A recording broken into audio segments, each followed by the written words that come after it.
नमस्कार दोस्तों, स्वागत है आपका हमारी कहानियों की दुनिया में। क्या आप तैयार हैं एक नई और रोमांचक कहानी सुनने के लिए?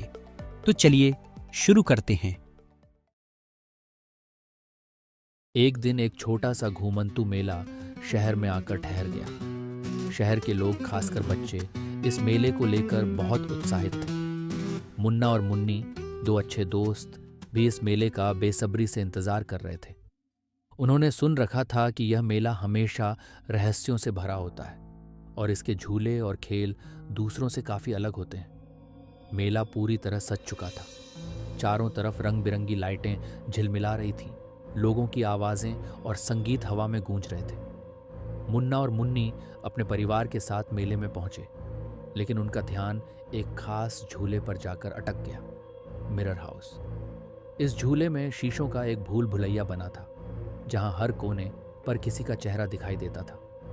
जैसे ही मुन्ना और मुन्नी मिरर हाउस के अंदर गए, उन्होंने देखा कि हर शीशे में उनकी परछाई के साथ एक और छाया दिखाई दे रही है। ये छाया किसी बूढ़ी महिला की थी, जिसके चेहरे पर उदासी की गहरी परत थी। उनके बाल बिखरे हुए थे और आंखें खाली और नीरस दिख रही थी। मुन्ना और मुन्नी चौंक गए, लेकिन उनके अंदर की जिज्ञासा उन्हें और गहराई तक खींचे जा रही थी। मिरर हाउस से बाहर आने के बाद मुन्ना ने पाया कि उसकी जेब में एक पुराना और जीर्ण शीर्ण टिकट पड़ा हुआ है, जिस पर 1932 का विशेष आमंत्रण लिखा था। ये टिकट कहीं से नया नहीं था, बल्कि बहुत पुराना लग रहा था। ये देखकर मुन्नी ने भी अपने बैग में देखा और उसे भी ऐसा ही टिकट मिला। वे दोनों हैरान रह गए। क्या यह किसी तरह की शरारत थी या किसी ने यह टिकट जानबूझकर उन्हें दिया था? अगले कुछ दिनों में मुन्ना और मुन्नी को अजीब अजीब जगहों पर ऐसे ही टिकट मिलते रहे। कभी स्कूल के लॉकर में, कभी पार्क में, और कभी कभी तो वे अपनी किताबों के बीच भी एक टिकट पा लेते। इन टिकटों पर अजीबोगरीब कोड और संदेश लिखे होते थे, जैसे कि मेरा सच तुम्हारे इंतज़ार में है और मेरे दर्द को समझो। अंततः उन्होंने फैसला किया कि वे इस रहस्य का पता लगाएंगे। उन्होंने रात को मेला जाकर हर उस जगह का दौरा किया जहां उन्हें पहले टिकट मिले थे।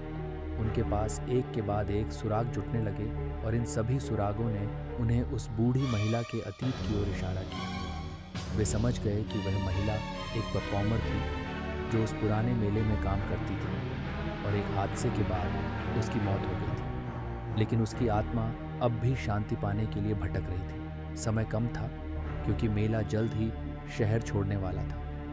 मुन्ना और मुन्नी ने आखिरी सुराग का पीछा करते हुए मिरर हाउस के सबसे पुराने हिस्से में पहुंचे। वहां उन्होंने उस बूढ़ी महिला का एक फोटो देखा, जिसमें वह हंस रही थी। मुन्ना ने उस तस्वीर के पास रखा अंतिम टिकट उठाया, जिस पर लिखा था, धन्यवाद, अब मुझे शांति मिल गई। अचानक हवा का एक ठंडा झोंका आया और सब कुछ सामान्य हो गया। मिरर हाउस की छाया गायब हो गई और बूढ़ी महिला की आत्मा अब मुक्त हो गई थी। मुन्ना और मुन्नी ने राहत की सांस ली। उन्होंने अपने जीवन का एक अनोखा और रहस्यमयी अनुभव हासिल कर लिया था। मेला अगली सुबह तक वहां से जा चुका था, लेकिन वह टिकट और उस भूतिया महिला की कहानी हमेशा के लिए उनकी यादों में बस गई।